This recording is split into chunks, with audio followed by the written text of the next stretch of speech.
dooxatooyin habeenkii in la sameeyo wey oo habeenkii mishina inta la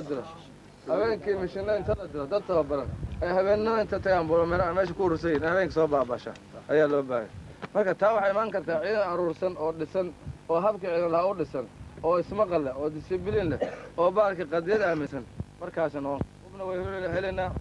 waxbaa inoo soo socda intaa ma adkaysan karaa ma difaacan karaa waxaa helaynaa waxaa weye inaan intaa difaacana adkaysano ayaa loo baahay taba maanta haween ku hartay ma jirto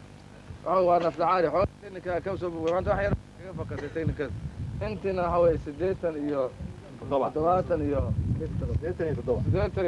7 qof oo waxa weeye majarteena iyo 15 iyo ortala waxa weeye 72 iyo 15 majarteena iyo 15 ortala wey 15 ortala waxay u tegi doonaan ciidankoodii ma jilib iyaga dib baan u habeyn doonaa ciidanka jilib waayo saldhig baan ahay jilib inay noqoto ciidanka 72 majarteena toos bay u gudbayaan joogsi male waa baraaw hadda halkaas gabdhaha cadna ma jiraan gabdhaha caddaa ka dhammaaday xabad baa wareysaa ka dhammaaday waxaa u socotaa waa difaac wey